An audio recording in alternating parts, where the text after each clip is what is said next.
Hello everybody, welcome back to the channel. So in today's video, we are going to be talking about Barcelona's center back situation because right now there is a lot of movement going on within this week, just like we have expected. Ever since Barcelona have secured that second place spot and they have secured a Champions League spot for the next season, like many reporters from Spain are saying that this is happening, this certain thing is happening, so Barcelona is moving extremely fast. Xavi Hernandez has also even said that he is going to be very clear on every individual player within the squad on how he feels about his situation with Barcelona, whether they should be moving to a different club, whether they should be staying at this club, whether they should consider a loan. Xavi is going to be talking with these players, and I do believe that since we are on Wednesday and 3 days into this week, many things have been going on. Players are making decisions, and one of the areas that does need to be greatly addressed within this squad, it is going to be the defensive line, because look, we talk about the midfield options and we know that the midfield is extremely packed. We talk about the attacking line and the options. We know that many players are going to be staying going in through this summer. Like for example, Aubameyang is going to be staying, Ansu Fati is going to be staying, Ferran Torres is going to be staying. We have Lewandowski almost arriving at Barcelona. We have Dembele almost renewing with Barcelona, Rafinha having a personal agreement with FC Barcelona, and so our attack is going to be fully stacked no matter what. But when it comes to the defense though, that is where many questions do arise, because yes, we do want to strengthen the defensive line. We know that many players are going to be exiting when it comes to those defender options, and one of the players that we are going to be speaking about and who Barcelona is eyeing at this very moment to partner up with someone like Araujo, to partner up with someone like Eric Garcia, that is going to be Kounde.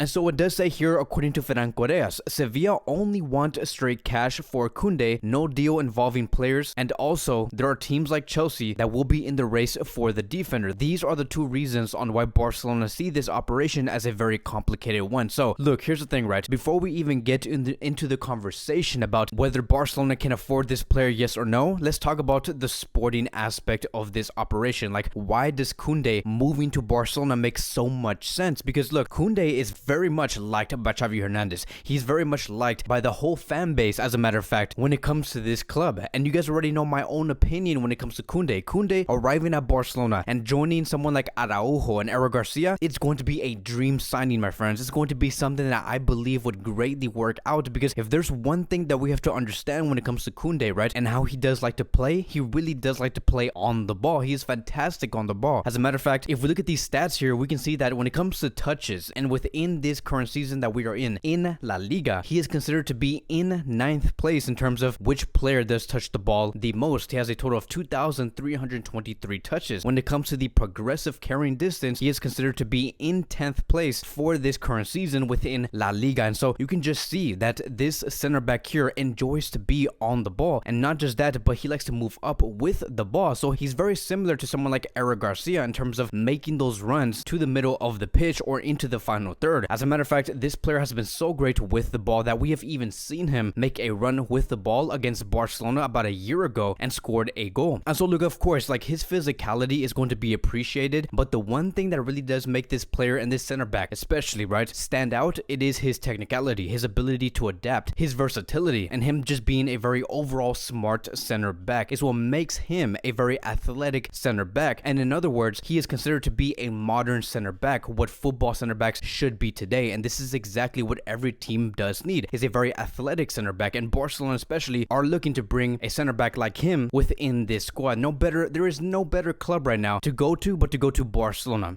and especially when you talk about his type of profile. Let's see what happens when we pair someone like Kounde with Ronald Araujo. Kounde is going to find himself in the exact same scenario like he is currently with Sevilla, because right now Kounde is with someone who is very, very physical, only relies on his physicality, which is Diego Carlos. If you pair up Kounde with Araujo, who is almost the exact same player, they're going to greatly complement each other. You have a perfect mix of someone who is great on the ball, Kounde, and someone who is very physical, someone who enjoys to be on 1v1s and outbody the opposition. And let me tell you, if we can have a duo like this who complement each other, where you do have the best of both worlds, they're going to be here for many years. This type of duo can serve Barcelona for the next 7 to 8 years. Now, again, going back to that conversation, right, the fact that Sevilla only wants cash for a deal like this this is what's going to make the move extremely complicated, and this is why I do categorize the Kounde operation as a fantasy signing, because we do not know whether Barcelona is going to make that extra stretch for someone like him, because Sevilla are going to be asking for around 65 to 75 million euros at the very most. And right now, the club that is closer to bidding for this player, it is Chelsea. And it does say here, according to sources, that Chelsea are preparing a final offensive offer for Kounde this summer. They have already previously agreed terms with the player, but not with Sevilla. Chelsea plan on making a higher bid this summer than the one they offered last summer. And so again, Sevilla only wants money for Kounde. They do not want to have any players being involved within a deal like this. So let's say, for example, if Barcelona are saying, we'll offer you 40 million plus Serginho Dest and Mingueza, Sevilla will say, no, I don't want any players. We only want cash. Now, just to give you guys more information when it comes to Chelsea's pursuit for Kounde, last summer, which was back in the summer of 2021, Chelsea did make a bid for 50 million euros. But Sevilla responded with this. They said, no, we're not going to be accepting 50 million euros. That is too little. As a matter of fact, we're annoyed because we were expecting a price range of around 65 million euros. And so nothing really panned out moving forward from there. Chelsea said, okay, we're just going to be moving on with the center backs that we're going to be having, which is going to be Rudiger, Christensen, and Thiago Silva. But now going into this summer of 2022, we should expect Chelsea to come in and bid around that range. Maybe 60 million euros, maybe 65 million euros. And as of now, when it comes to Barcelona, we are left without a response. Barcelona have not shown any signs of bidding for this player. They are just eyeing this player. Xavi greatly does want this player. And so we're going to have to see how Barcelona do move. As a Barcelona fan, right, there does need to be some form of perseverance, a form of like faith when it comes to operations like this. Like, I know and I understand that right now we're very cautious with our money. I understand that. But again, there has to be some form of faith. Like, at the end of the day, would you be willing to pay 290 million euros for a center back, right? Knowing that that center back will guarantee you on bringing in Champions League success, because that is what we're looking for. We want to have the Champions League. We want to compete for La Liga. Like, this team, Barcelona, cannot continue to say we're not going to be going for De Ligt, we're not going to be going for Kounde, we're not going to be going for any player because we want to be cautious with our money. If we continue to do that, we're not going to be getting anywhere. We do need to make those impactful signings. Someone like Kounde is a impactful signing, because you look at Kounde and what he has done with Sevilla, he has been phenomenal. As a matter of fact, he's not even encountered not a single injury in his professional career, so he is extremely reliable. He does have the capacity to grow, and when you put him under someone like Xavi Hernandez, he will be one hell of a center back and will be one of the main reasons on why Barcelona end up being very competitive in the Champions League, in La Liga. And so let's make the extra effort to make those big signings, and especially when it comes to the defense, right? Let's do this, right? Joan Laporta, make that extra strength. Xavi Hernandez, really pressure for a signing like this, and overall, in the end, we can better this team. But that is going to be wrapping up today's Barcelona Daily News. Thank you guys so much for watching. If you guys are new here, welcome to the channel. Please like, subscribe, comment, and I will see you guys in the next video.